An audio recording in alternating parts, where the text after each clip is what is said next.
Okay mga ka-team, Team Danos sa Auto Repair Shop. Ayan. Ito yung Nissan Almera. Nagpalit na ng spark plug saka ignition coil. Ganun pa rin ang nangyayari. Ayan. Kung mapapansin nyo, nabuo ko na siya. Nabuo ko na siya ngayon. Kumbaga, tignan natin kung ano naging problema. Ayan na. Ito, kung mapapansin nyo, brand new siya na spark plug. Ay, na ignition coil binili niya. And then spark plug na rin, brand new. Pero ang nangyari, sira kaagad yung ating ignition coil. Ayan po yung sinasabi namin madalas sa inyo, na hindi lahat ng ignition coil kahit brand new is maayos. Ayan, kung mapapansin nyo, ayan, walang sunog mga ka-team. Ibig sabihin, tapon ng gasolina, hindi sumusunog. Ibig sabihin walang kuryente dito sa ignition coil. Bagong bili lang to ni sir. Kaya lang, yan, pinuntahan tayo dito sa shop kasi nga daw palyado pa rin. Yan, bago na lahat. Pero ito nangyari, oh. Hanggang nasira na rin yung spark plug nya, yung pinaka spark plug sa taas, sa ibabaw. Kaya ginawa natin mga ka-team, nagpalit tayo ng isa ignition coil sa isa spark plug. Ayan. Kaya kung nangyari man sa inyo yan mga ka-team, alam nyo na yung dapat yung gawin. Hindi po lahat ng replacement is maayos. Hindi po lahat ng brand new is maayos, lalo sa electrical. Pag binili mo, kagaya ito, ignition coil electrical, wala pong warranty yan mga ka-team. Kaya pagka binili mo yan at palyado pa rin, possible, tignan nyo mabuti, baka mamaya may ganito rin kayong klaseng problema. Ayan. Ayan, ayan, tignan nyo po.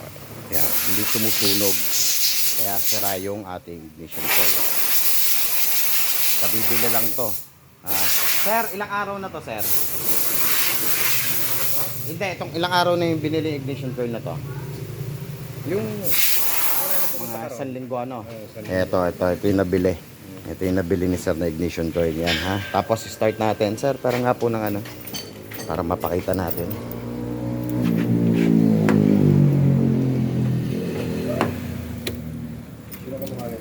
Okay, start na natin mga ka-team. Yan, kahit po brand new mga ka-team, nagkakaroon ng defective. Yan. Yan ho, mga ka-team, ho. Kahit revolution natin yan, tahimik na po, wala na pong pugak-pugak. Kaya kung mangyari man to sa inyo mga ka-team, check nyo rin yan. Kaya namin binibigay itong gantong sitwasyon kasi nga ho, syempre ho, para kung sakaling mangyari man sa inyo, pinalitan na ignition coil and spark plug, may ano pa rin, palyado pa rin po siya. Ito kasi sinervisan namin siya, pero mayroon siyang sariling ignition coil. May sariling ignition coil, binili niya to. Yan, ginawa natin, kinabit natin kasi meron siyang pyesa. Pero dahil sabi niya bakit ganun, palyado pa rin. Sabi ko may problema po yan, possible sa ignition coil. Kasi nararanasan po namin yan, yung iba nagdadala rito na ignition coil, tapos pinapakabit sa amin, palyado pa rin po. Yan ang nangyayari. Kung sa amin kasi, kahit papano, naibalik namin yung ignition coil kung nagkaroon ng problema dun sa supplier namin. Sinasabi namin na mayroong problema, mayroong defect, kaya nagkakaroon pa rin ng palyado o misfire. Yan, ito naman mga ka-team, binigay lang namin sa inyo yung mga idea. Pero syempre kailangan magtipid ni sir kung ano lang yung sira niya doon. Bago naman lahat yung kung ano lang yung sira, yung pinalitan natin. Ito ang nakita natin dito. Yan. Kaya po yung mga bibili ng ignition coil, make sure na sana maayos. Kaya lang hindi naman natin matetest hanggat hindi mailagay, di ba po? Ayan po, sana nakapagbigay kami ng share sa inyo. Kaya ako pinatay yung makina nito kasi magpapalit ako ng fan belt. Palitan natin yung fan belt pag ini-start, squeezy sounds na siya. Ayan, may ginagawa rin po tayo dito. Ito, mga PMS. Yan, mga ka-team, wag muna kayong mawalan ng pag-asa. Kung sakaling pinalitan na lahat, is nandun pa rin ang problema. Hanggat maaari, wala pong check engine, wala pong problema na sensor. Pwede rin namang electrical issue. Tignan nyo rin po sa aming YouTube channel kung paano mag-test ng wiring mismo. kung paano kumuha ng signal, yan, paano kumuha ng positive, negative, lahat po naman yan tinuturo namin dito sa Team Danos Auto Repair Shop. Wala naman ho tayong nililihim, binibigay po namin lahat sa inyo, lahat ng ating nalalaman, para naman po sa ganun is kahit malayo ho kayo, hindi kayo makapunta sa amin, magagawa nyo po yung sasakyan nyo or ipapagawa nyo po sa iba. Yan, makikita naman yung video namin. Tandaan nyo lang po kung ano yung mga DIY tips na tinuturo namin sa inyo, para naman po hindi kayo maloko, mapangsamantala. Yan, yun nga po, syempre tatanong kayo sa amin kung magkano sa amin yung presyo. Sa amin po kasi medyo mataas, minsan kami 100 dahil nga ho for deliver sa amin yung pyesa.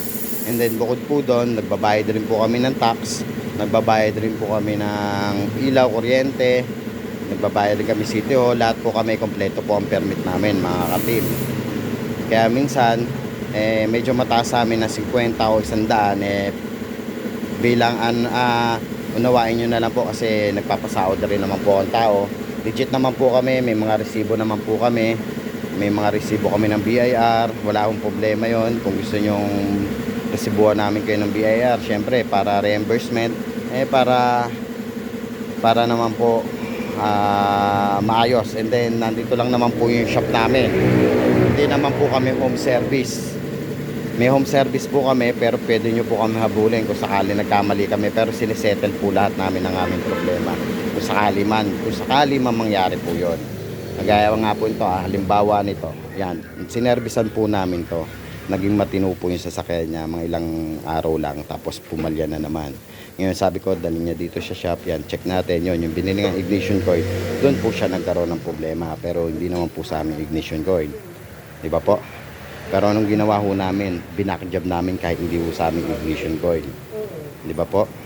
Para lang naman po maging masaya yung si customer, maging malaman niya kung anong problema. Yan, ngayon nalaman niya yung problema mismo mga ka-team, nalaman niya yung problema, di tayo, nalaman niya yung problema na sa kanya, syempre napaisip tuloy siya na ignition coil nga problema. Kita naman walang sunog, di ba po? Mga ka-team, maraming salamat po sa lahat ng Team Danos na sumusuporta sa amin. Ayan, isa-shoutout natin si tropa natin. Tropa, ito yung may-ari ng 1.2. Yan, matagal na yan, sa bahay pa, wala pa kami shop, wala pa kami mga permit, wala pa kami sa lahat. Hanggang ngayon, nandito pa rin po siya, nagpapa-maintenance pa. Ilang years na to sa mo, sir? 5 years. 5 years, ayan lang, nagiging problema yan. Puro PMS lang, maayos ang makina, wala nagiging problema.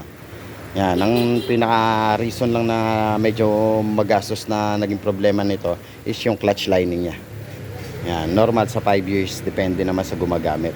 Okay mga ka-team, Team Danos Auto Repair Shop, yan, hanggang magbigay ng DIY tips. Paalam, goodbye.